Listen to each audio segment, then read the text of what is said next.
Ayatul Kursi is made up of 9 sentences. Allahu la ilaha illa huwa al-hayyul qayyum, number 1. La ta'khudhuhu sinatun wa la nawm, number 2. Lahu ma fis samawati wa ma fil ard, number 3. What's number 4? Man dha alladhi yashfa'u 'indahu illa bi idhnihi, that's number 4. يَعْلَمُ مَا بَيْنَ أَيْدِيهِمْ وَمَا خَلْفَهُم, number 5. Then وَلَا يُحِيطُونَ بِشَيْءٍ مِّنْ عِلْمِهِ إِلَّا بِمَا شَاءَ, number 6. Then وَسِعَ كُرْسِيُّهُ السَّمَاوَاتِ وَالْأَرْضِ, number 7. وَلَا يَؤُودُهُ حِفْظُهُمَا, number 8. وَهُوَ الْعَلِيُّ الْعَظِيمُ, number 9. 9 sentences. The first sentence is Allahu la ilaha illa huwa al-hayyul qayyum. It's a beautiful sentence which ends with 2 of Allah's names. What are those 2 names? Al-Hayy, Al-Qayyum, the living and the source of all establishment. Everything stands and exists and is maintained because of Allah. What's incredible is that the last sentence, sentence number 1, has something in common with sentence number 9, which is وَهُوَ الْعَلِيُّ الْعَظِيمُ. How many names of Allah in the last sentence? 2 names of Allah in the first sentence, 2 names of Allah in the last sentence. Okay. Before I go to the second sentence, let me tell you something about security. Security guards have a very hard job. But if you get if you're in security, you have to sit in your booth. You have to stare at the CCTV for hours and hours. And does it move? It's the same picture. And you have to look at it for 12 hours, 8 hours. What tends to happen when you're guarding something? You tend to get sleepy. You tend to get tired. Allah Azza wa Jal says about Himself, لا تأخذه سنة ولا نوم. Drowsiness. Drowsiness happens when you're tired. And of course, what happens after that? What's the next step? Naum. This is the second sentence. The second sentence is, these are things that creation has. Creation gets tired and it starts getting drowsy and eventually it falls to sleep.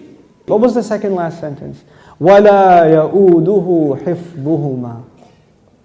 Guarding the skies and the earth does not exhaust Allah.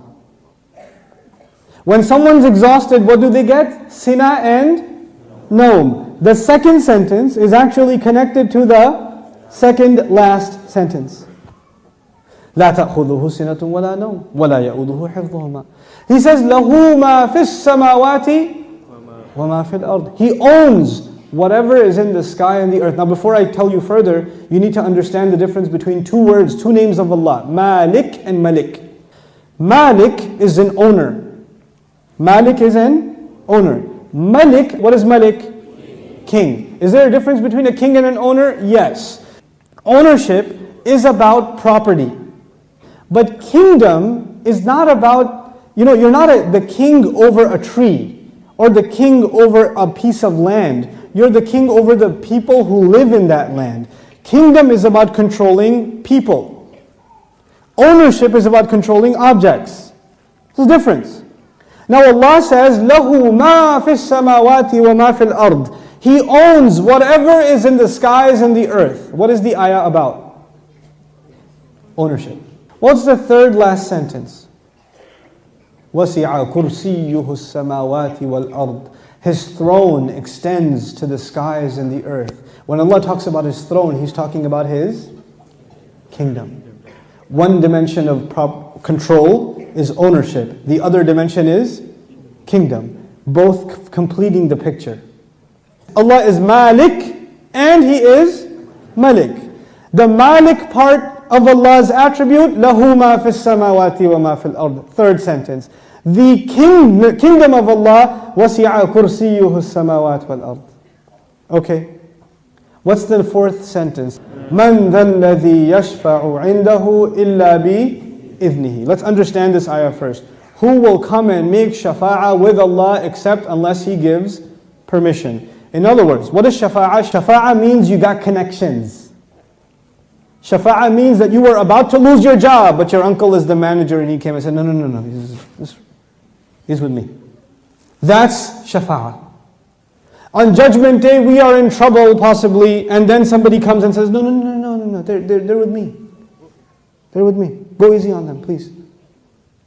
We beg Allah Azza wa Jal to qualify us for the shafa'ah of Rasulullah sallallahu alaihi wasallam. So this ayah is about nobody having any authority unless Allah gives it to them. وَلَا يُحِيطُونَ بِشَيْءٍ مِّنْ عِلْمِهِ. They know nothing, they can control, they encircle nothing of His knowledge. إِلَّا, except بِمَا شَاءَ.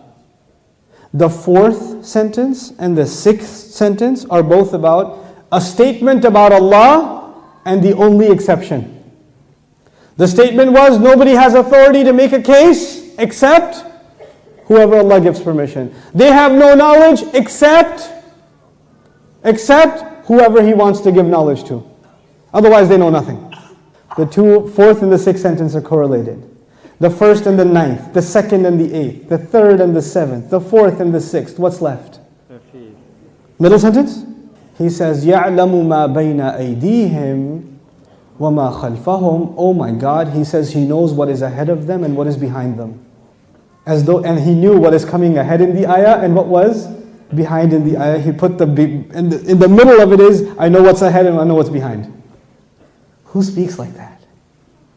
Who speaks like that? SubhanAllah.